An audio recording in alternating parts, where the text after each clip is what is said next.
दोस्तों वर्तमान में लोगों के बीच लड़ाइयाँ होना ये बहुत ही कॉमन है। दोस्तों माँ बेटे की लड़ाई, बाप पिता की लड़ाई, भाई बहन का झगड़ा, पड़ोसियों से झगड़ा, लेकिन जो इसमें सबसे ज्यादा फेमस है दोस्तों वो है पति पत्नी की लड़ाई, और जिसमें पत्नियों को तमाम अधिकार, तमाम कानूनी सुरक्षा प्रदान किए गए हैं।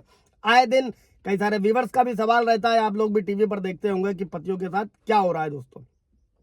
लेकिन लोगों को लगता है दोस्तों कि जो पति पत्नी के बीच का झगड़ा है ये घरेलू मामला है। दोस्तों आज हम लोग पत्नियों के पक्ष में भी समझने वाले हैं, लेकिन कई घरेलू मामलों में कुछ घरेलू मामले होते हैं जहां पर कुछ ऐसा होता है कि पत्नी के अधिकारों पर भी बात आ जाती है और झगड़ा बहुत ज्यादा बढ़ जाता है और पत्नी के अधिकारों का हनन किया जा रहा होता है दोस्तों। तो आज इस वीडियो में हम लोग को 5 कानून समझने वाले हैं दोस्तों, क्योंकि निष्पक्ष न्याय दोनों के लिए ही जरूरी है, पत्नियों के लिए भी और पति के लिए भी। दोस्तों जय हिंद, नमस्कार, मैं एडवोकेट आशीष मिश्रा। लाइक कर दीजिएगा, शेयर कर दीजिएगा, सब्सक्राइब कर दीजिएगा ताकि इन्फॉर्मेशन और लोगों को मिल सके दोस्तों। और ये वीडियोस पतियों के लिए भी, अगर वो किसी तरीके से अपनी पत्नी को प्रताड़ित कर रहे हैं दोस्तों।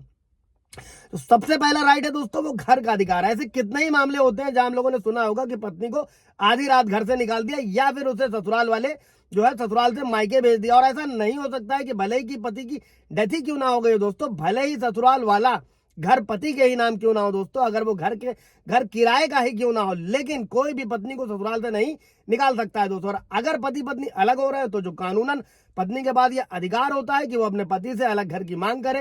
हिंदू मैरिज एक्ट दोस्तों कई सारी धाराएं हैं जिसका नियम है और ये कहता है कि फोर्स से पत्नी को अपने माता पिता के मतलब ताकत लगाकर या फोर्सफुली जो है पत्नी को अपने माता पिता के घर नहीं भेज सकते हैं दोस्तों पति। और अगर वो खुद चाहे तो ऐसा कर सकती है, ये गलत चीज है। इसी के साथ में स्त्री, अच्छा इस पे दोस्तों सुप्रीम कोर्ट के भी कई सारे जजमेंट है। ब्रीफ वीडियो जाकर आप देख सकते हैं, कोई सवाल जवाब होगा तो पूछ लेगा आप। स्त्री धन दोस्तों इसका क्या मतलब होता है कि वो सारे गिफ्ट, कैश और जेवर, लेकिन ये भी समझिए कि स्त्री धन और दहेज दोनों अलग अलग परिभाषा है दोस्तों, पूछ लीजिएगा कोई सवाल होगा। जो शादी के पहले, शादी के दौरान, प्रेगनेंसी के दौरान या शादी के बाद उसे मिलता है कानूनन उस पर पूरी तरीके से पत्नी का अधिकार होता है। वो कुछ भी हो सकता है, इसमें चल अचल संपत्ति भी हो सकती है दोस्तों। और फाइनेंशियल सिक्योरिटी से लेकर पति और ससुराल द्वारा जो भी दिए गए गिफ्ट है उस पर पत्नी का हक होता है। और ये कानून सेक्शन 14 हिंदू सक्सेशन एक्ट के तहत लागू होता है दोस्तों। और कई बार जो स्त्री धन ससुराल वाले अपने पास रख लेते हैं, ये 498 या कैसा भी मुकदमा होता है तो उनके अगेंस्ट ही जाता है दोस्तों। तो ऐसी गलती बिल्कुल भी पतियों को नहीं करनी, स्त्री धन को अपने पास में रखने का।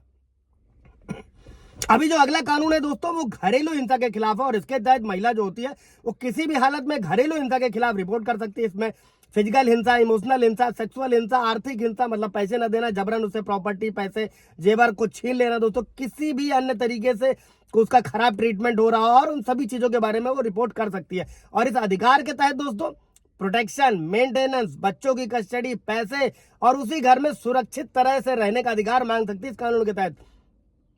कई सारे व्यूवर्स के भी सवाल रहते हैं, इसलिए समझ लीजिएगा। और जिस घर में उसका पति रह रहा हो दोस्तों, अगला तलाक देने का अधिकार, जो पत्नियों के लिए बहुत इजी प्रक्रिया है लेकिन पतियों के लिए बहुत लंबी प्रक्रिया है। और इसका सेक्शन 13 ये कहता है कि एक महिला का पूरा अधिकार है कि वो अपने पति से तलाक ले सके, भले ही उसके पति की मर्जी हो या ना हो। तलाक है, बेवफाई है, हिंसा है, अलगाव है, ससुराल से निकाला जाना है दोस्तों, मानसिक तनाव है आदि, क्रुएल्टी है, कई सारे कारण होते हैं, महिला केस तलाक फाइल कर सकती है दोस्तों। और इसी अधिकार में सेक्शन 13B कहता है दोस्तों कि आपसी सहमति से पति पत्नी दोनों ही अलग होते हैं, ये दोनों के लिए आसानी प्रक्रिया होती है दोस्तों, लड़ाई झगड़े और तमाम पैसे भी बचते हैं।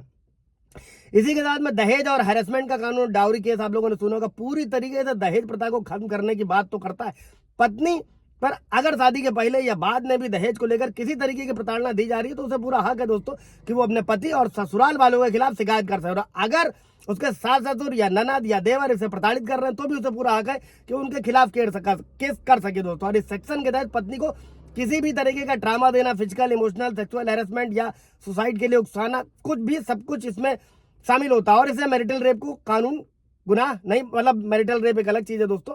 फिलहाल उसे अभी उस पर निर्णय, डिसीजन बरकरार है कि मैरिटल रेप क्राइम है या नहीं है, अभी उस पर चल रहा है। मतलब फिलहाल अभी मैरिटल रेप क्राइम नहीं है दोस्तों, लेकिन सेक्स को भी दोस्तों घरेलू हिंसा और दहेज प्रताड़ना के अंतर्गत रिपोर्ट किया जा सकता है। और ऐसे कई सारे कानून है जो पत्नियों की सुरक्षा के लिए बनाए गए, लेकिन अगर कोई इसका गलत इस्तेमाल करता है तो उसे भी कानूनन सजा मिलेगी। हाई कोर्ट की, सुप्रीम कोर्ट की कई सारे जजमेंट है। पतियों का ये कहना होता है कि न्याय नहीं मिलता, ऐसा बिल्कुल भी नहीं है दोस्तों। प्रावधान यही है कि कानून सुरक्षा के लिए, ना कि किसी को एक्सप्लॉइट करने के लिए दोस्तों। और अगर आपको स्टोरी अच्छी लगती है दोस्तों तो इस वीडियो को लाइक शेयर कर दीजिएगा।